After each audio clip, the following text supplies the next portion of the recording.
Bonjour Éric Cabaret. Bonjour.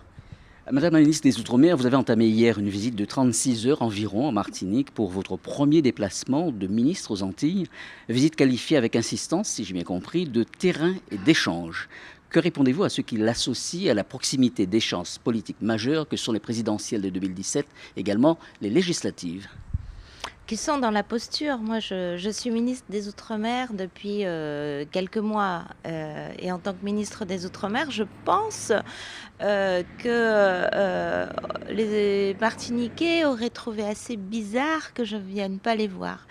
Mais ce n'était pas du tout dans mon esprit. Donc, en tant que ministre des Outre-mer, sérieusement, il faut venir sur les territoires.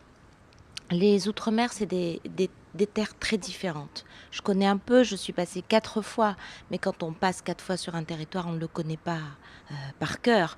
Et puis les choses changent beaucoup et les problèmes sont aussi évoluent au fil du temps. Donc non, il faut venir voir les gens, il faut sentir les choses pour avoir peut-être le bon diagnostic et imaginer les bonnes solutions.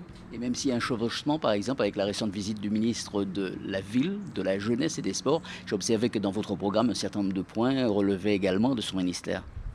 C'est ça le ministère des Outre-mer. On est sur à peu près tous les champs parce que je dois regarder le sujet culture, je dois regarder le sujet éducation parce que moi je parle à des territoires, je parle pas à un thème, je parle à des gens et des gens qui vivent en Martinique, ils ont des questions autour de tous ces sujets. Donc moi je viens en tant que ministre des Outre-mer. Elle est ministre des Outre-mer, elle doit regarder tous ces sujets-là. Très bien, je crois que vous avez bien compris sur ce point. Alors, reste que ce déplacement intervient une dizaine de jours après l'adoption en première lecture du projet de loi égalité réelle Outre-mer. Est-ce selon vous une notion que l'on comprend bien dans les Outre-mer? Hier encore, on parlait d'égalité des chances, par exemple. Oui, je crois, vous avez raison. Je pense qu'il faut vraiment expliquer. Il faut vraiment expliquer parce que sur tous nos territoires, l'égalité a été une vraie bataille historique après la colonisation, la libération de l'esclavage, la départementalisation. Tout ça, nous connaissons, nous savons ce que c'est que le combat pour l'égalité. Mais là, sur l'égalité réelle, c'est autre chose. C'est complètement nouveau. On sort de l'approche qui a été portée et peut-être comprise en 46-2016. Là, on est à se dire, écoutez, on est un territoire français, un département français. Il y a certains droits, et je pense en particulier certains droits sociaux, qui s'appliquent différemment sur l'Hexagone et ici, par exemple. Il n'y a pas de raison de faire la différence. Donc, rattrapons ça et faisons en sorte que ces droits soient identiques. C'est ce qu'on fait dans la loi pour certaines prestations sociales comme le complément familial ou une allocation pour vieillesse pour les parents qui restent au foyer. Mais il y a aussi des territoires, nous sommes différents d'un territoire qui se trouve sur l'Hexagone, d'une région hexagonale. Et même la Martinique n'est pas comme la Guyane, n'est pas comme Mayotte, n'est pas comme la Réunion. Donc, il faut que nous acceptions, que la République accepte qu'elle est une, indivisible, mais diverse. Et c'est cette diversité, c'est parce qu'il y a cette diversité qu'on va faire des plans spécifiques de convergence dans chaque territoire. On n'applique pas une uniformité. On ne veut pas effacer les identités culturelles des territoires et ce qu'ils sont. Au contraire, on accompagne, on prend en compte leurs atouts pour les accompagner vers l'égalité. Reste que certains ont le sentiment que c'est un discours qu'on a déjà entendu, cette diversité qu'on réclame à corps et à cri. Or, il y a souvent un hiatus en ce que propose la loi et la réalité vécue sur le terrain, peut-être à cause de pesanteurs qui sont à la fois nationales mais également locales. Cela étant, j'ai un exemple par exemple. Le 6 juillet, il y a eu un projet de loi sur l'égalité et citoyenneté adopté donc par l'Assemblée nationale et notamment un article 41 qui parlait de discrimination par rapport aux Outre-mer, notamment dans les prêts bancaires. Il se trouve qu'encore aujourd'hui, il y a des banques qui vous disent « je vous refuse un prêt si vous n'avez pas une caution bancaire qui se trouve, par exemple, dans l'Hexagone, qui est domiciliée dans l'Hexagone. » Que faire? C'est ce hiatus dont je parlais tout à l'heure entre les textes et la réalité vécue par le citoyen.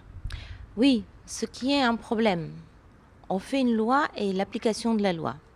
Et quand il y a trop de décalage entre la loi et l'application de la loi, les gens, ils sont mécontents, ils ne comprennent pas. Nous, on a repris ce problème dans la loi égalité réelle outre-mer. On a renforcé le caractère discriminatoire, enfin cette notion de discriminatoire autour, parce que c'est de la discrimination, hein, c'est de la discrimination. Et d'autre part, pour coller à la réalité des choses, pour m'assurer que on sera bien dans l'application, nous faisons un courrier avec la ministre des logements, du logement et le délégué interministériel aux Outre-mer, Monsieur Mormec, donc Madame Cos, Monsieur Mormec et moi-même, nous faisons un courrier vers les professionnels de l'immobilier pour leur dire attention, ce comportement-là est un comportement qui est discriminatoire. Les professionnels de la banque également ? Illégal. Les professionnels de l'immobilier, là, j'ai fait ça sur l'immobilier. C'est envisageable pour la banque ? Ça peut être envisageable. Il faut juste constater que véritablement ça se pratique et ça se pratique beaucoup. Alors, il y a un volet de cette loi, ce projet de loi égalité réelle outre-mer, qui porte sur la mobilité retour. J'ai noté que d'autres, singulièrement M. Sergei parlait à l'époque de migration retour. Une petite explication sur ce changement de dénomination ? Oui, lui, il parle de migration retour. Moi, c'est mon sujet depuis très longtemps, en fait, parce que je l'ai vécu. Parce que j'ai fait de la mobilité comme beaucoup d'ultramarins. Je suis allée faire mes études à Paris. Et puis, je me suis rendu compte que en partant, mon territoire, il ne m'a pas identifié. Il ne s'est pas préoccupé de où j'allais et ce que j'allais devenir. Et j'ai vérifié ça de nombreuses fois. Et je trouvais que c'est dommage. C'est dommage pour le territoire de ne plus être en contact avec ceux qui partent s'enrichir et peut-être qui souhaiteraient un jour revenir. Et donc voilà, c'est juste, ça correspond à la réalité de beaucoup d'ultramarins, d'un vécu commun. Et donc je mets dans la loi des dispositifs qui d'abord incitent à ce qu'on regarde la mobilité de façon différente. Par exemple, la mobilité, je trouve qu'il faut qu'on trouve un autre mot. La mobilité, c'est quelque chose qui date maintenant. Donc, il faut qu'on trouve un autre mot là-dessus. Mais on va trouver. Donc, si vous avez des idées, vous pouvez nous faire passer pour qu'on réfléchisse. Et donc, l'idée, dans le projet de loi, c'est d'une part qu'on puisse aborder cette mobilité, non pas uniquement avec la zone, avec l'hexagone, mais aussi dans la zone. Donc, je voudrais qu'il y ait des échanges pédagogiques avec les lycées et les collèges, avec la région. Ça, c'est très important. Puis l'autre chose, c'est que je souhaite, pour les jeunes gens et les jeunes filles qui partent avec la DOM, je voudrais leur permettre de revenir avec la même prestation, c'est-à-dire que nous paierons le retour, même quand ils demandent le retour 5 ans après. C'est important parce que du coup, on peut capter et garder à condition que les territoires s'organisent.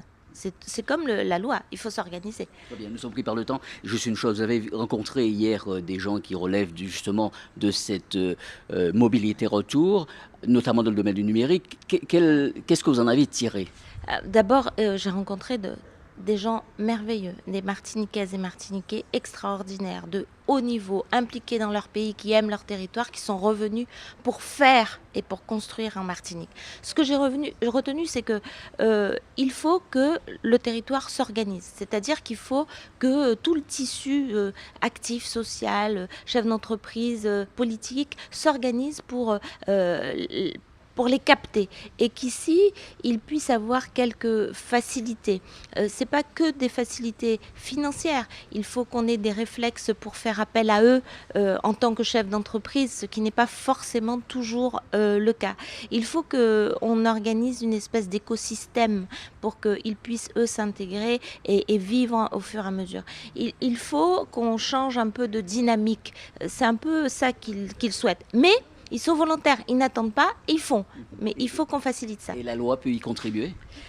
Pas la loi sur ce coup-ci, forcément en totalité. Peut-être qu'il y aurait certaines mesures pour améliorer, mais véritablement, c'est les dynamiques locales. Il faut que les collectivités entre elles, les chambres de commerce, hier j'en ai parlé à la chambre de commerce, je crois beaucoup à la mobilisation des entrepreneurs, des banques. Il faut que nous utilisions aussi l'épargne locale. L'épargne locale, elle doit servir à soutenir ces petites entreprises qui se montent pour pas qu'elles meurent trop vite, pour qu'elles soient résistantes. Voilà une mobilisation collective qui peut être faite. Deux dernières choses sur, on parlait de discrimination. La discrimination, ça peut aussi de la forme de l'accès, par exemple, à l'Internet. Et on a beaucoup parlé de haut débit, de très haut débit. Récemment, vous avez signé avec votre collègue de Bercy, Madame Axel Lemaire, un commentaire, un communiqué très élogieux, si j'ose dire, quant au choix de l'ARCEP. Maintenant, on aura bientôt la 4G. Comment faire justement pour qu'au niveau des prix, il n'y ait pas une trop grande discrimination entre les Outre-mer et puis l'Hexagone? La concurrence. Moi, je crois beaucoup au fait, surtout dans nos territoires qui ont été construits globalement avec des situations quelquefois de monopole, d'oligopole, qui fait que l'absence de concurrence a pas été très favorable sur les prix. Donc là, en mettant d'autres opérateurs, c'est le cas, on va stimuler aussi la concurrence. Et en stimulant la concurrence, il y aura un effet bénéfique pour les Martiniquaises et les Martiniquais. Il faut bientôt conclure. Mes confrères de RC Guadeloupe vous ont rappelé jeudi vos propos à l'Assemblée nationale après ceux de Nadine Morano. Vous savez, la France de race blanche, il y a eu depuis nos ancêtres les Gaulois, la colonisation comme partage culturel. Vous dites quoi aujourd'hui au vu de cette avalanche de propos? D'abord qu'il ne faut rien laisser passer. Il faut réagir. Et les propos, ils ne sont pas dits comme ça, hein, ils ne sont pas dits à la légère. Quand les gens le disent, c'est qu'ils ont réfléchi, c'est qu'ils le pensent. En tout cas, j'espère que ça n'est pas comme ça à la légère. Et donc, du coup, nous, on ne doit rien laisser passer. On doit réagir, on doit dire. Et on doit dire notre idéal. Et l'idéal, c'est quand même qu'on puisse vivre apaisés les uns avec les autres, pas les uns à côté des autres. Ça ne tient pas, les uns avec les autres. Mais ça suppose qu'il y ait un regard, une acceptation de ce métissage. Et parce que la France, elle est métisse, elle n'est pas blanche, elle est métisse. Et que chacun puisse avoir sa place dans cette grande France. Et donc, il faut résister, ne rien laisser passer. Et moi, je laisse rien passer là-dessus, rien. On aura bien compris. Merci Erika Barrette, Madame la ministre de l'Outre-mer, et bonne continuation pour votre voyage. Merci beaucoup. Merci.